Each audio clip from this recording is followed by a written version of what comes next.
In recent times, the biggest challenge posed to education is the disruption caused by the COVID pandemic. How can the education gap be bridged? Can nations work on enhancing the curricula and getting students future ready? To find answers, India is hosting the G20 Education Working Group meeting in the southern Indian city of Chennai. WION correspondent Siddharth MP has this report.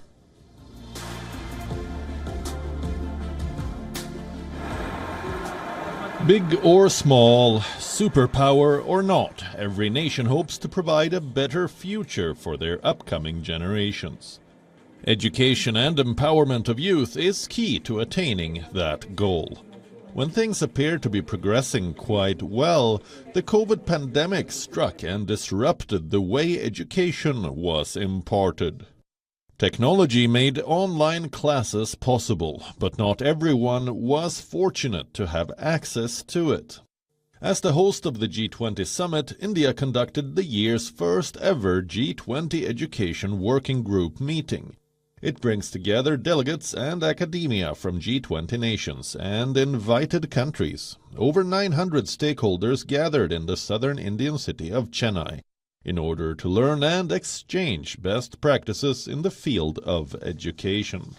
Seminar is basically going to look at three aspects: the school education, higher education and skill development. There are multiple challenges, post-COVID related challenges, scalability challenges, ever-changing technology which wants very quick reskilling at scale for many people. So these are all the common challenges which every country is facing.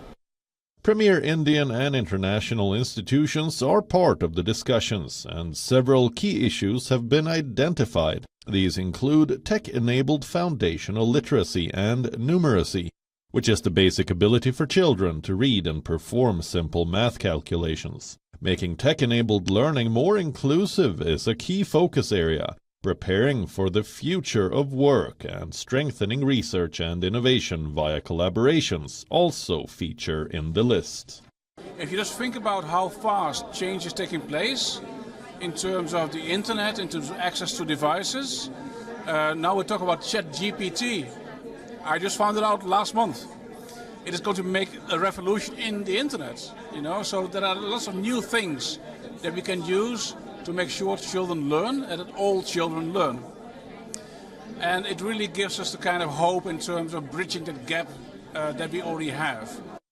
Every nation has processes and policies to accomplish its respective education goals. The meeting of the Education Working Group serves as a platform for policymakers to learn and share their plans and experiences.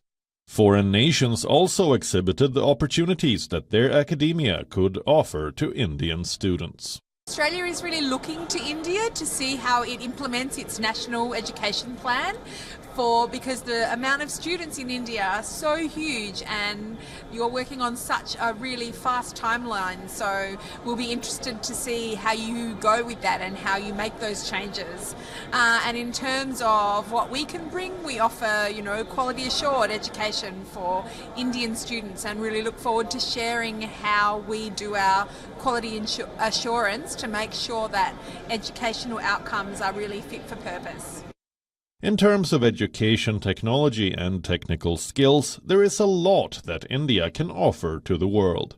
Many of these developments have been showcased to foreign delegates at the Education Working Group. These include education and skilling programs based on virtual and extended reality and several innovations by Indian startups. Well, I think India is one of the leading countries when it comes to computer science, digitalization, engineering and these fields. So I think it's great to be in India and to meet with the leading companies and leading digitalization private sector and public sector so that we can learn from them.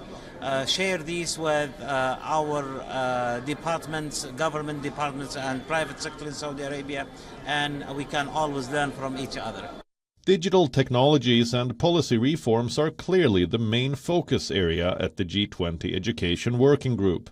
The approach is expected to be two-pronged: increase the reach and coverage of digital technologies and enhance it further for more efficiency and quality. From conventional learning methods to new methods such as artificial intelligence and virtual reality, all methods of education are being discussed and deliberated at the G20 Education Working Group. All participating nations are in agreement that children across age groups from all these countries should get access to quality and equitable education. This, of course, is a very lofty and ambitious goal, and the ways and means to accomplish this will be deliberated over several meetings that India will host over the next couple of months as part of the G20 summit. From Chennai with video journalist Gopinath, Siddharth MP, WION World is One.